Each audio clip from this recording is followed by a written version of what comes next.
우리가 인생을 살다 보면 때로 기쁨과 슬픔이 함께 오는 것을 경험하게 됩니다. 저는 아주 어렸을 때에 제 사촌 동생 둘이 한강에서 겨울날 썰매를 타다가 얼음이 깨지는 바람에 둘 다 물에 빠졌습니다. 형 아이는 구출을 받아서 살았는데 동생은 실종되었다가 얼마 후에 찾았습니다. 그런데 이미 죽어 있었습니다. 형아이가 구출된 것이 기뻤지만 우리 가족들은 또한 그 동생 아이로 말미암아 뼈아픈 눈물을 흘려야만 했습니다. 제가 지난 일주일 동안 휴가를 받아서 LA에 가서 지냈는데요. 제 처조카 아이가 결혼식을 해서 주례를 했습니다. 자기 엄마와 둘이 모녀가 이제 살다가 결혼을 하는데 오랫동안 교제하던 남자와 이제 finally 결혼을 하고 새 가정을 이루게 되니까 많은 사람들이 축하하고 또 본인들도 무척 기뻤지만 또 한편 이제 어머니가 혼자 계실 것을 생각하니까 신부가 또 마음 아파 눈물을 흘리는 것을 보았습니다. 오늘 시편 126편의 말씀은 바로 이 기쁨의 웃음과 또 고통의 눈물이 함께 담겨져 있는 노래입니다. 먼저 그 기쁨과 감격이 소개되고 있습니다. 얼마나 기뻤는지 이것은 꿈꾸는 것 같다 이렇게 표현하고 있죠. 70년 동안 바벨론 땅에 끌려가서 포로 생활을 하던 동포들이 유대 땅으로 돌아왔습니다. 상상을 초월하는 일이 벌어진 거예요. 성경은 이때 돌아온 귀한 자들의 수가 42,360명이라고 에스라서와 또 느헤미야서에 기록하고 있습니다. 이렇게 많은 유대인들이 포로와 노예되었던 자리에서 돌아올 수 있도록 해방령을 내려준 사람은 페르시아의 왕 고레스였습니다. 그는 바벨론을 정복하자마자 유대인들의 귀환을 허락을 했습니다. 그렇게 많은 4만 명이 넘는 노동력을 그대로 돌려보낸다는 것은 누구도 예측하지 못했습니다. 더욱이 이 고레스는 여호와 하나님을 알지 못하는 사람이었습니다. 그러니 생각해 보세요. 70년을 포로 생활을 하다가 돌아온 동포들, 그들은 찬양하며 예루살렘으로 줄지어 돌아오게 되었던 것입니다. 황폐하고 적막했던 예루살렘 땅에 갑자기 생기가 돌기 시작한 것이죠. 여기저기서 서로 부둥켜 안고 춤추며 노래하기 시작을 했겠죠. 이건 꿈에서나 일어날 수 있는 일이 자신들의 목전에서 펼쳐지게 됐을 때 마치 꿈꾸는 것 같았다 이렇게 표현하고 있습니다. 한숨과 절망의 그늘진 얼굴에 웃음이 가득하게 되었고 기쁨의 찬양이 넘치게 되었습니다. 그러므로 이스라엘은 이것이 사람이 한 일이 아니라 하나님이 행하신 일이다. 어찌 사람이 이런 일을 행할 수 있겠느냐. 1절에 보면 여호와께서 시온의 포로를 돌리실 때에, 3절에 보면 여호와께서 우리를 위하여 대사를 행하셨으니 우리는 기쁘도다. 이스라엘 백성들뿐만 아니라 주변에서 바라보는 모든 나라들이 저들이 믿는 하나님이 이 큰 일을 행하셨다고 고백하게 된 거예요. 그렇습니다. 이것은 어느 세상 누구의 힘이나 특혜가 아니라 역사의 주관자이신 하나님께서 하나님의 백성을 돌이키신 사건이었습니다. 여기에 더 큰 기쁨이 있었던 것은요, 바벨론 포로 생활 가운데에 이스라엘 백성들은 철저하게 깨달은 게 뭐냐 하면 이 모든 것은 우리가 하나님 앞에 범죄했기 때문이다.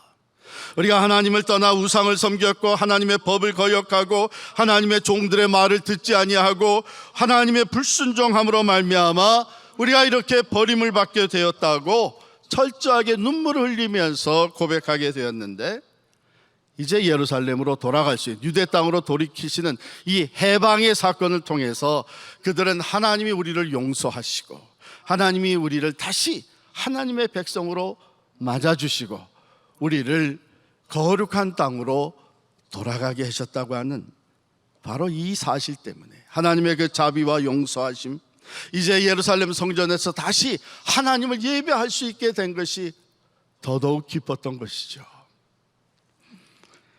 오늘은 우리 대한민국 광복 74주년을 맞이하는 주일입니다. 1945년 우리 땅에 허락하신 8.15 해방도 하나님께서 행하신 일입니다. 여러 사람들, 여러 나라들을 주관하셔서 우리 민족이 36년간의 일제 억압 속에서 벗어나 자유를 누리게 해주신 것이죠. 그때 또한 우리 온 나라는 너무나 기뻐서 광복의 노래를 부르는데, 흙 다시 만져보자 바닷물도 춤을 춘다. 똑같은 땅인데 다시 만져보자. 이게 내 땅이구나. 이게 내 나라구나. 그 놀라운 감격이, 늘 바라보던 바다인데 바다 물결이 마치 춤추는 것 같이 그 광복의 기쁨을 함께 노래하는 것 같이 보여줬던 것이죠. 그런데 실존철학자 키엘코르는 이런 말을 했습니다. 두 부류의 신앙인이 있다. 경탄하는 신앙인, 곧 탐복하는 신앙인과 따르는 신앙인, 두 부류가 있다.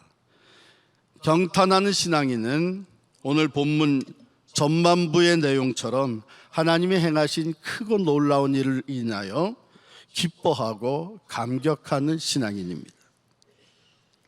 하지만 우리가 탐복하고 경탄하는 것에만 머물러 있는 신앙인이 되어서는 안 된다는 것이죠. 따르는 신앙인이 되어야 된다는 것입니다. 그러므로 오늘 본문은 경탄하는 것만으로, 기뻐하고 찬양하는 것만으로 끝나지는 않습니다. 포로되어 돌아온 자들이 이제는 하나님의 뜻을 따르면서 해야 될 두 가지 당면한 문제가 놓여 있었습니다. 하나는 아직도 바벨론 포로 생활에서 돌아오지 못한 동포들이 있었습니다. 생각하면 가슴 아픈 일입니다. 또 다른 하나는 그동안 황폐되었던 그 유대 땅을, 그 유대 사회를 재건하는 문제입니다. 그러므로 그들은 먼저 하나님께 기도합니다. 여호와여, 우리의 포로를 남방 시내들 같이 돌리소서. 남방 시내라고 표현한 이유가 있습니다. 이스라엘 남쪽에는 네게브라고 하는 그 지역이 있는데 그곳의 시내들은 특징이 있습니다. 건기 때는 바짝 말라 있다가 우기가 되어서 비가 한번 오게 되면 하루아침에 큰 강을 이루게 되는 거예요. 그러므로 남방 시내들 같이라고 하는 표현은 주여 하루아침에 우리 포로된 남은 모든 백성들이 강물이 흘러 넘치듯이 이 땅으로 돌아오게 하여 주옵소서 하는 기도입니다. 두 번째, 그들에게 놓여 있는 당면 과제는 유대 사회를 재건하는 것입니다. 황폐된 땅에 다시 농사를 짓고 허물어진 성전을 다시 쌓고 파괴된 예루살렘 성벽을 재건하며, 이것이 하나님께서 우리에게 맡겨주신 먼저 포로되었다가 돌아온 우리들이 해야 될 사명이라는 것을 그들은 깨달았습니다. 그래서 눈물을 흘리며 씨를 뿌리는 자는 기쁨으로 거두리로다. 우리가 할 수 없기 때문에 오직 하나님만이 하실 수 있는 포로된 자를 돌이키는 이 일을 위해서는 우리가 하나님 앞에 부르짖을 수밖에 없지만, 이 땅을 재건하는, 회복시키는 이 일에는 우리가 해야 되는 사명이 있다고 하는 것을 그들은 알았습니다. 그래서 눈물을 흘리며 씨를 뿌리는 자는 기쁨으로 거두리로다. 울며 씨를 뿌리러 나가는 자는 정녕 기쁨으로 그 단을 가지고 돌아오리로다 그랬습니다. 우리에게 맡겨진 일, 우리가 해야 할 일이 있다고 하는 것, 즉 따르는 신앙인, 기뻐하고 찬양하고 경탄하고만 있는 것이 아니라 이제는 하나님의 역사 속에 우리가 참여해서 우리가 해야 될 몫을 감당해야 되는데, 그것이 곧 눈물을 흘리며 씨를 뿌리는 일이다 그랬습니다. 그런데 여러분 가만히 생각해 보면 씨 뿌리는 일을 왜 눈물을 흘리면서 합니까? 씨를 뿌리는 일은 슬픈 일이 아니잖아요. 오히려 씨를 뿌린다는 것은 기쁜 일입니다. 씨를 뿌리는 일이 그렇게 눈물을 흘릴 정도로 어렵고 고통스러운 일입니까? 아니죠. 수확하는 일보다 더 쉬운 것이 씨 뿌리는 일입니다. 그렇기 때문에 씨 뿌리는 날은 오히려 기쁘고 앞으로 수확에 대한 기대가 있는 날이어야 합니다. 그런데 시편은 눈물로 씨를 뿌린다고 얘기합니다. 왜 우는 걸까요? 그것은 씨 뿌리는 것이 슬퍼서가 아니고 그 일이 힘들어서가 아닙니다. 어쩌면 씨 뿌리는 그 일 자체와는 무관하게 우리를 울게 만드는 일이 있었기 때문입니다. 황폐해진 땅, 무너진 성벽, 파괴된 하나님의 성전, 갑자기 인구가 늘어나면서 그렇지 않아도 어려운 상황인데 양식이 더더욱 부족해진 상황, 여전히 포로 생활에서 돌아오지 못하고 고통하고 있는 동포들을 생각할 때에 눈물이 나지 않을 수가 없었던 것이죠. 마음의 아픔과 고통과 슬픔이 있을 수밖에 없었던 것이죠. 이 모든 상황이 고통스럽고 슬프고 낙심되지만 그럼에도 불구하고 씨 뿌리는 일은 지금 꼭 해야 하기 때문에 눈물을 흘리면서도 나가서 씨를 뿌리는 것이 우리에게 주어진 사명이라는 것을 그들은 깨달았습니다. 여러분, 농작물은 우리의 슬픔이 끝나거나 우리의 모든 문제가 해결될 때까지 기다려주지 않습니다. 다가오는 겨울에 먹을 것이 있으려면 슬픈 일이 있어도, 상황이 어려워도, 고통스럽고 낙심되어도 밭에 나가 씨를 뿌려야 합니다. 오늘 이 슬픔과 눈물 때문에 당신이 씨 뿌리는 것을 포기하고 싶을 때조차 우리는 기억해야 되는 것이, 오늘 씨를 뿌리지 아니하면 내일 거둘 것이 없다고 하는 것입니다. 그렇기 때문에 사랑하는 사람이 먼저 세상을 떠나는, 곁을 떠나는 슬픔과 아픔이 있지만 여전히 눈물을 흘리면서 유가족들은 다시 일터로 나가고 학교로 돌아가서 공부를 하는 것이 아니겠습니까? 우리에게 주시는 큰 교훈이 있습니다. 지금 꼭 해야 될 일이 있는데 슬픔에 가득 차서 눈물이 앞을 가리기 때문에 해야 될 일이지만 포기하고 싶고 모든 것을 다 내려놓고 싶고 하는 그런 상황에 놓여 있을지라도 눈물을 흘리면서까지도 나가서 씨를 뿌려야 되는 사명이 포로 생활에서 돌아온 이스라엘 백성에게만 있었던 것이 아니라 오늘 우리들에게도 있는 것입니다.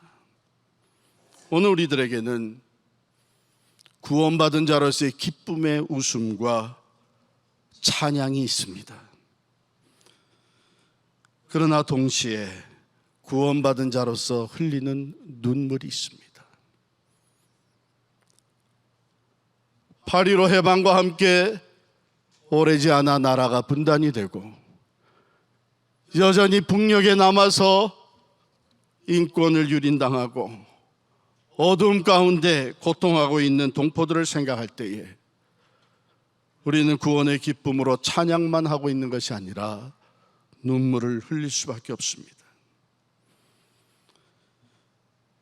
언제 생각해도 나 같은 죄인이 예수를 믿어 새 사람이 되었다고 하는 것, 하나님의 자녀가 되어서 영원한 소망을 소유하고 하나님의 자녀로서의 권세를 누리며 살아가며 하나님을 아바 아버지라고 부르게 된 이 모든 것은 너무나도 기쁘고 감사해서 우리는 날마다 구원의 기쁨과 감격을 안고 하나님을 찬양하며 예배합니다.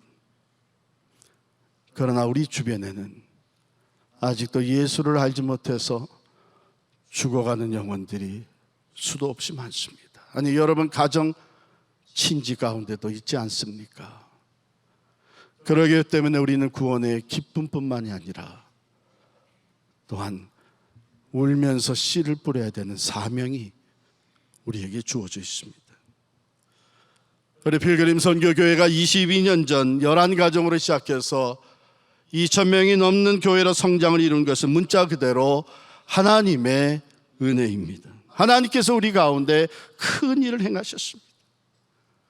우리는 그것을 기뻐하며 찬양하는 자리에, 경탄하고 있는 자리에만 머물러 있을 수 없습니다.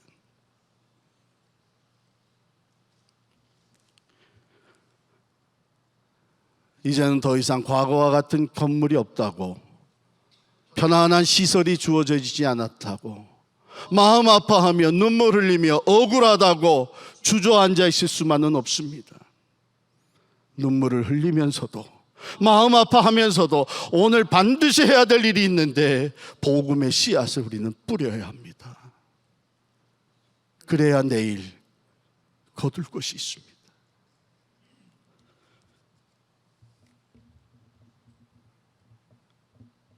환경이 어렵다고, 이제는 전도해도 별로 효과가 없다고, 우리들의 삶이 이제는 힘들어졌고 육신적으로 지쳤다고 주저앉아 있을 수 없습니다. 만약 슬프다고, 억울하다고, 마음이 아프다고 내일을 위한, 미래를 위한 준비마저 하지 않는다면 고난이 다 끝났을 때, 슬픔이 다 지나갔을 때 우리는 거두어 드릴 것이 없는 비참한 상황에 놓이게 됩니다. 저들이 포로 생활에서 돌아와서 황폐해진 땅을 바라보며 무너진 성벽과 파괴된 성전, 아직도 돌아오지 못한 동포들을 생각하면서 그저 주저앉아 눈물만 흘리고 있었다면, 모두가 다 포로에서 해방되었을 때 준비가 없었던 그들은 어쩌면 더 비참해질 수밖에 없었을 것입니다. 통일도 마찬가지입니다. 언제 하나님께서 통일을 허락하실지 모르지만 우리는 그날을 위해서 준비하며 눈물로 기도할 뿐만 아니라 우리가 할 수 있는 방법을 다 동원해서 남과 북의 차이를 점점 줄여갈 수 있는 수고가 필요한 것입니다. 눈물을 흘리면서라도 오늘 씨를 뿌려야만 우리는 내일 그 열매를 거둘 수가 있는 것입니다. 때를 얻든지 못 얻든지 말씀을 전파하라고 하셨습니다. 그러므로 우리 구원받은 자의 삶에는 기쁨의 찬양과 함께 수고의 눈물이 있어야 합니다. 하나님의 말씀은 분명히 우리에게 약속하십니다. 울면서 씨를 뿌리는 자는 기쁨으로 그 단을 거두리라. 여러분, 씨를 뿌린다는 것은 하나님께 맡긴다는 고백이 담겨져 있는 것입니다. 왜냐하면 우리가 씨는 뿌리지만 적당한 때에 비가 오고 햇빛을 비춰주고 하는 것은 우리 힘으로 할 수 있는 것이 아닙니다. 그러므로 씨를 뿌리는 자는 믿음을 가지고 뿌리는 것입니다.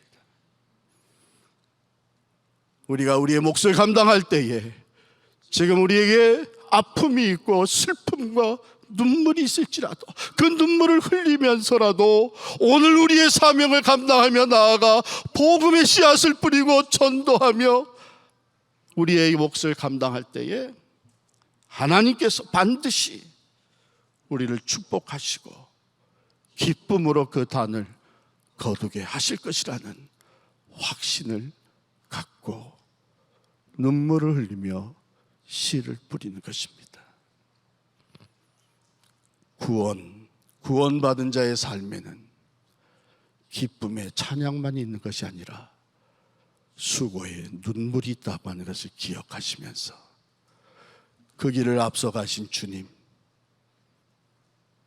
눈물을 흘리며 하늘의 미랄이 되어서 십자가에서 생명을 쏟아 바쳐주신 그 주님의 뒤를 따라가는 여러분과 제가 될 수 있기를 간절히 축원합니다.